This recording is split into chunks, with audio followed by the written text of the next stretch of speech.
Kaptina Fatiha është zbritur në Mekë pas sures El Mudaththir dhe ka 7 ajete.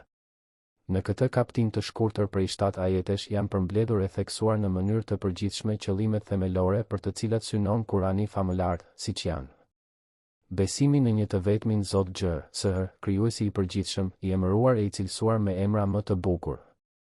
Besimi në ringjallje, në jetën e pasosur në botën tjetër, në përgjegjësinë para Zotit, në ditën e gjykimit dhe në shpërblimin me të mira ose me ndëshkime për veprat e bëra në këtë jetë. Besimi dhe bindja e patundshme se vetëm Zotit i takon adhurimi dhe se të gjitha të mirat duhet kërkuar vetëm prej Tij. Besimi në ligjin e Zotit sipas të cilit të gjitha të mirat u adhuroi atyre që ndoqën rrugën e drejtë dhe i ndëshkoi ata të cilët u larguan dhe humbën rrugën e drejtë. Quhet Suretu El Fatiha, kaptina e fillimit e hyrjes, nga se hyrja në këtë libër të famshëm në Kur'an fillon prej kësaj sure, e cila në radhitje është e para, ani pse nuk është e shpallur e para.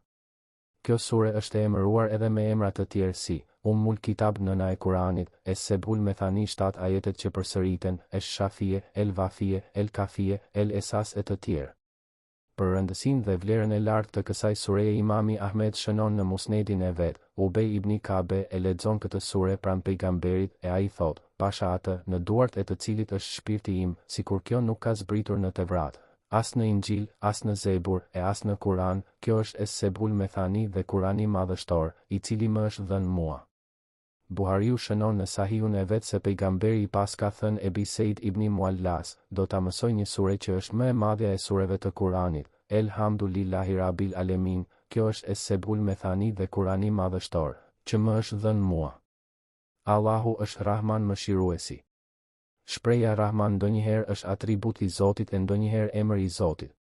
Kur është në pozitën e cilësorit vjen pas emrit Allah, sikur në këtë rast, e kur është në kuptim të emrit nuk vjen pas emrit Allah, por si emër i veçantë si në ajetin 110 Isra, 18 dhe 92 Merjem, 42 Enbia dhe 60 Furkan, dhe jep të kuptohet për Zotin e fuqishëm e të madhëruar. Rahman pra është cilësi e vetes së Tij, sifatu dhati, ndërsa Rahim cilësi e punës së Tij, sifatu filii. Të gjitha cilësitë si bamirësia, butësia, mëshira e madhe e Tij janë të përmbledhura në këtë emër të bukur të Zotit. Allahu është Rahim, është mëshirbërës ndaj besimtarëve, shi ajetin 117 Tevbe dhe 43 Ahzab. Allahu është i vetmi udhëheqës në ditën e gjykimit, në ditën e Kiametit, në ditën kur dhurohen shpërblimet dhe ekzekutohen dëshkimet. Në atë ditë mbizotëron vetëm drejtësia e Tij e përsosur. Falënderimin në kuptimin më të lartë ja shprehim vetëm Zotit, i cili na dhuroi të mira dhe është duke i vazhduar ato, e shpresojmë se do të na i dhurojë edhe në ditën e gjykimit.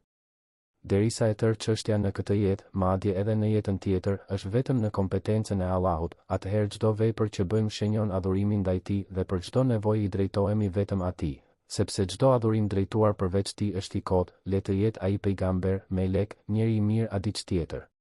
Edhe për çdo nevojë ose për çdo ndihmë duhet kërkuar vetëm prej Tij, pse dora e mëshirës dhe e ndihmës së Tij gjithnjë është e shtrirë për ata, të cilët i drejtohen sinqerisht. Nëse dikujt i duket se nuk i dhurohet ndihma e Tij, ai duhet ta korrigjojë vetveten dhe duhet ta dijë se gabimi është tek ai, e jo te ndihma e Zotit. Pasi që vetëm atë e adhurojmë dhe vetëm prej Tij kërkojmë ndihmë, e lusim të na ndihmojë në të gjitha veprimet dhe adhurimet tona, ashtu që ta gjejmë rrugën e fatbardhësisë, rrugën e atyre që ishin para nesh e të cilëve u dhuroi të gjitha të mirat, rrugën e pejgamberëve dhe njerëzve të mirë. E lusim të na ndihmojë që mos i afrohemi rrugës së gabuar, rrugës së atyre që me fajin e vet e merituan mallkimin dhe me fajin e vet u larguan nga e vërteta. Allahu na ka dhuruar ndihmën e vet dhe me ndihmën e Tij jemi udhëzuar në rrugën e drejtë, e tash prej Tij kërkojmë të na përforcojë që ta vazhdojmë atë rrugë derisa të arrijmë tek ata, të cilët i pajisi me të gjitha të mirat.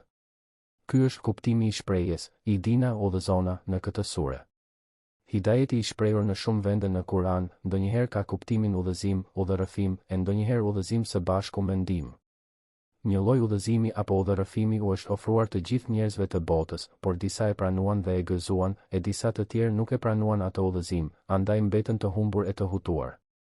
Në këtë ajet shpreh qëllimin e udhëzimit të shoqëruar me ndihmën e Zotit, pse besimtarët janë të udhëzuar, por kërkojnë ndihmën e Zotit që atë udhëzim në rrugën e drejtë ta vazhdojnë dhe ta përforcojnë edhe më shumë. E nuk është fjala se janë jashtë rrugës e kërkojnë të udhëzohen. Amin. O Zot, pranoje lutjen tonë. kjo shprehje nuk është pjesë e kësaj sure e as pjesë e Kuranit, por një shprehje që thuhet në fund të lutjes. Bismillahirrahmanirrahim. Alhamdulillahi rabbil alamin arrahmanirrahim maliki yawmiddin iyyaka na'budu wa iyyaka nasta'in. اهدنا الصراط المستقيم صراط الذين أنعمت عليهم غير المغضوب عليهم ولا الضالين.